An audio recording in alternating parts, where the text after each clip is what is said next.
A new survey says half of teachers are already using AI to help plan their lessons. Many others are using it to write those reports, which must take forever, and letters to parents, even for school assemblies. But if we are trying to discourage teenagers from using AI to cheat on their homework, do you think it's really acceptable for teachers to be using it to supplement parts of their jobs and make them easier? What do you think, Sir?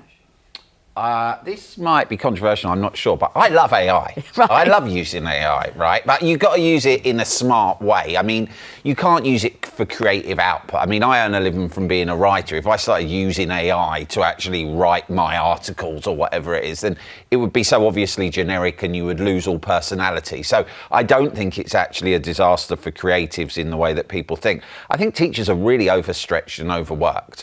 And I think that if they're using AI as a labour-saving device, i.e. to do basic admin and plan lessons, I actually think that's a fantastic thing, and that's a force for good that AI can be in society. I think if you're writing letters or reports, then that might overstep the mark. But you know what? Be careful if you are doing that if you're a teacher, because it's so transparent. If I receive some copy that has been written by AI, you can spot it immediately. So I think that if you're using it as a labour-saving device, it's fantastic. And people talk about it as if it's a new thing. How often have we been using spell check for about the last 30 years on our computers? That's AI. AI is just more advanced now. You get a more advanced spell check, and good luck to teachers who are all completely overstretched with admin anyway. I say crack on. Except I remember, I only mentioned him yesterday, my headmaster when I was a little girl, Mr. Robertson, we called him Sir, academical dress, mortarboard, and his assemblies were absolutely enchanting. And he would tell us the poem about Mr. Nobody. Do you know Mr. Nobody? No. I know a funny little man as quiet as a mouse. He does the mischief that is done in everybody's house. There's no one ever knows his name, and yet we all agree that every plate we break was smashed by Mr. Nobody. Now, I was 4 then, I'm 63 now, I remember every word of it. He used to tell us stories about the why who bird, who would tell you why and who. Vanessa, it sounds like you went to Hogwarts. I did. I went. It was called Goodwin School in Mill Hill in Hammersley. I've already said that I was the swallow, and I still won't speak to any swifts. I don't. We know that the swallows are much, much nicer than the swifts. But I mean, every particle of it was his personality, his background, his education, his interests, his. So if he'd used AI to come up with content for assembly, I bet you I wouldn't be quoting it now, would I? I'd be just bored rigid with it. So I don't know about this at all. Why don't we go straight to Mary? She's in Birmingham. She is a teacher and she does use AI. Oh, hello, Mary. So glad you called. Tell us about it. Hello. I think AI is absolutely fantastic. Now, I do understand that, as with all professions, you've got lazy workers and then you've got the hard workers. And I would like to class myself as a hard worker. Let me give you examples of how I've used AI to help my students. So when I've done mock papers with my students, I will mark the mock papers myself. I've then produced an Excel spreadsheet where I've got the student names, the question number, how many marks they've got for each question number. I then uploaded that onto AI. I uploaded an electronic version of the revision book. I also uploaded the AQA specification. I then asked AI, produce a rack rater list for each of my students and a revision list and a summer reading list that referring to the revision book. I've also... Mary, wait a second, wait. The summer reading list, did you get AI to write that for you? I got AI to do a individualised summer reading list for the students. Why don't you know which books you'd like your students to read? Why aren't you full of joy about your memories of the books that really lit up your soul and your brain and your heart? Why don't you want to choose the books yourself? Well, for me, it's individualised specifically for each student.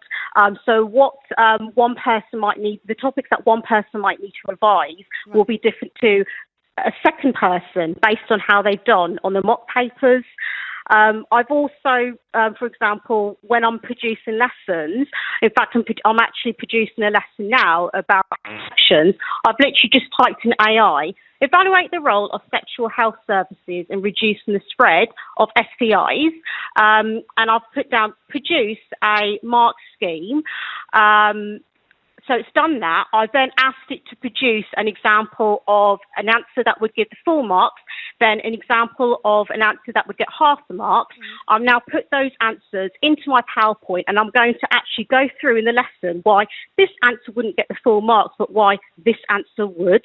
I mean, I'll be honest, I wouldn't ever use AI to produce reports for the students, because to me, that's not right.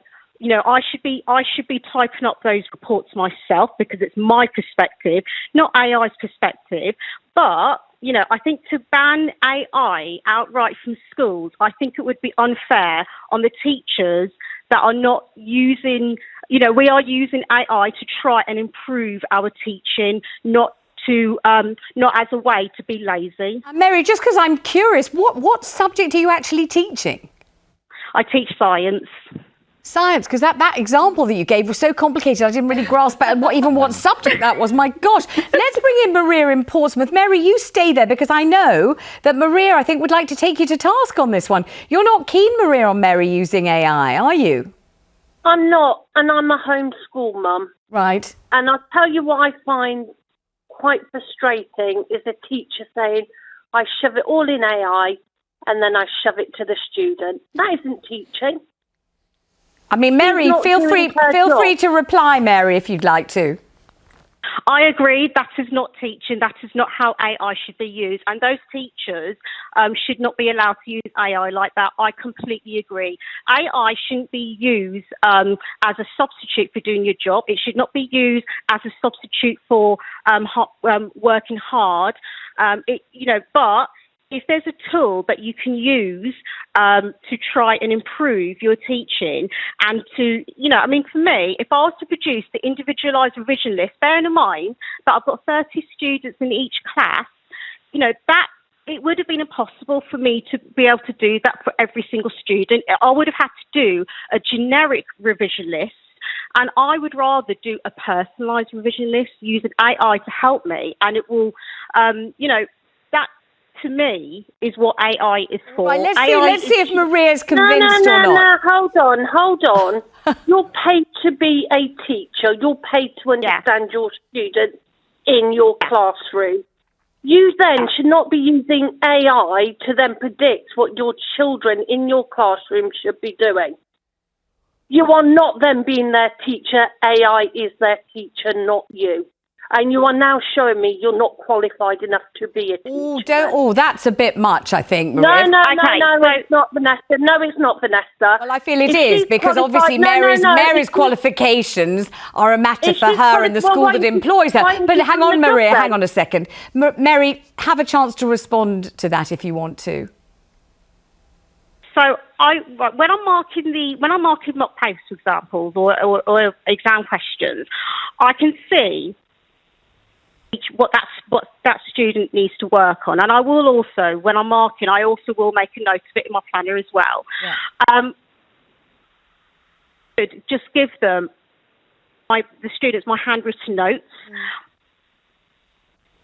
AI to actually produce that, so it's a nice document. I then have the electronic version of that document, that I can access. So then when in September, I can then follow up. And let's look at my panel get stuck into this. Go on, Belinda. I'm concerned because this is a case of be careful what you wish for teachers, because the more teachers depend on AI or humans depend on AI, the more useless and redundant humans are. So you don't want to be following a path that's going to get you out of a job or hire you for less hours. And I think it will lower the eligibility and bar for the standards of teaching. And as you said, don't you want a Robin Williams from the Dead Poets Society jumping on the tables? Because a teacher talking passionately, authentically about a subject they love is far more inspirational and revelational to children, engaging them to learn in this horrible tech screen world. Let schools and classrooms be the sanctuaries where they can engage in passion and love for a subject, because you do not want the end of schools and classrooms, and you will if AI takes over. Sam, what about the kind of level of spreadsheets and things that Mary obviously has to keep producing? It doesn't sound as if it's got much to do with teaching, There are two things here going on. There is a huge amount of admin, paperwork, the boring stuff that teachers need to take care of. Yeah. And the most important thing a teacher can do is, as you say, the human side of teaching.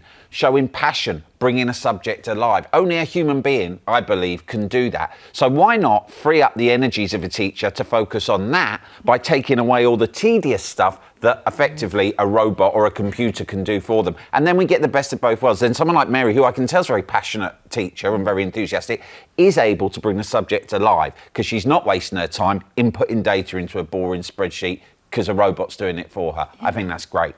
I think Mary sounded like a lovely teacher. I think she sounded like she had a student's interest at heart. Yeah. When does it go too far? How do you police it properly? Some teachers are just abusing the AI. Some teachers are using it for the right reasons. How do you police that? You can't. I liked it when she said, well, I definitely wouldn't use it to write reports, because she said they have to come from my perspective, not AI's. And I suppose if you bear that in mind, and the stuff that's meant to be from you is from you, and the other stuff's from AI. You can't use AI to replace your own personality, but you can use it to do boring administrative tasks. Can I make a confession? So Leo's literally read all his books in his bedroom. I sometimes put in to AI, give me a bedtime story, including Leo, Freddie, Kit, they're his brothers, a dragon, and it writes a really nice story that I can read out to him in bed. I can't make up a story that good. But do you think Peter Pan and Narnia, they wouldn't have been written? Absolutely not. Absolutely not. And also, it's like when does it get to a point that a child goes to school and there's a robot sat there? And that's why we need libraries. You see, this is why libraries closing is a tragedy.